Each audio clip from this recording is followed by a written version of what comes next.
जगत में प्रत्येक व्यक्ति को किसी ना किसी प्रकार की निर्बलता अवश्य होती है। जैसे कोई बहुत तेजी से दौड़ नहीं पाता तो कोई अधिक भार नहीं उठा पाता, कोई असाध्य रोग से पीड़ित रहता है तो कोई पढ़े हुए पाठों को स्मरण में नहीं रख पाता। ऐसे अनेकों उदाहरण और भी हैं। क्या आप किसी ऐसे व्यक्ति को जानते हैं जिसे सब कुछ प्राप्त हो और हम जीवन की उस एक निर्बलता को जीवन का केंद्र मानकर जीते हैं? इस कारणवश हृदय में दुख और असंतोष रहता है सदा। निर्बलता मनुष्य को जन्म से अथवा संजोग से प्राप्त होती है, किंतु उस निर्बलता को मनुष्य का मन अपनी मर्यादा बना लेता है। किंतु कुछ व्यक्ति ऐसे भी होते हैं जो अपने पुरुषार्थ और श्रम से उस निर्बलता को पराजित कर देते हैं। क्या भेद है उनमें और अन्य लोगों में? क्या आपने कभी विचार किया है? सरल सा उत्तर है इसका। जो व्यक्ति निर्बलता से पराजित नहीं होता, जो पुरुषार्थ करने का साहस रखता है हृदय में, वो निर्बलता को पार कर जाता है।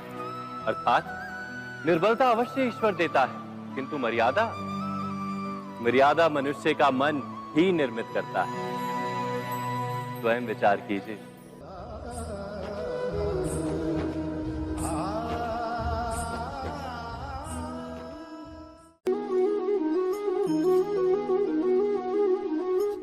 भविष्य का दूसरा नाम है संघर्ष।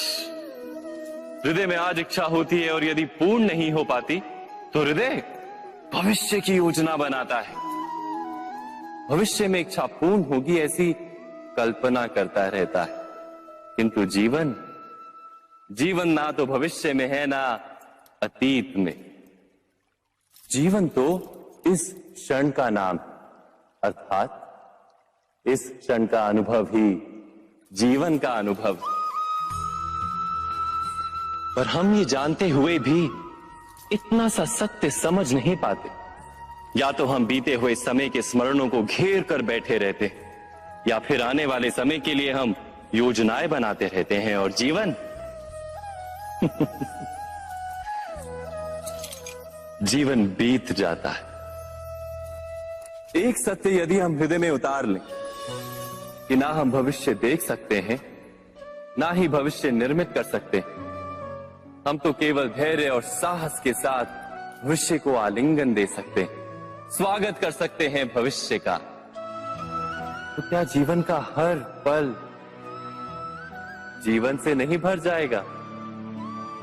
स्वयं विचार कीजिए।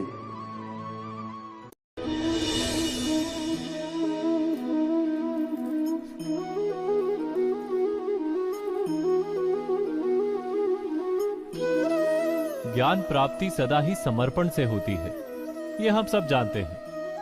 किंतु समर्पण का वास्तविक महत्व क्या है? क्या हमने कभी विचार किया? मनुष्य का मन सदा ही ज्ञान प्राप्ति में विभिन्न बाधाओं को उत्पन्न करता है। कभी किसी अन्य विद्यार्थी से ईर्ष्या हो जाती है, कभी पढ़ाए हुए पाठों पर संदेह जन्मता है, और कभी गुरु द्वारा दिया गया दंड मन को अहंकार से भर देता है। नहीं, क्या ऐसा नहीं होता? न जाने कैसे कैसे विचार मन को भटकाते हैं, और मन की इसी अयोग्य स्थिति के कारण हम ज्ञान प्राप्त नहीं कर पाते। मन की योग्य स्थिति केवल समर्पण से निर्मित होती है। समर्पण मनुष्य के अहंकार का नाश करता है।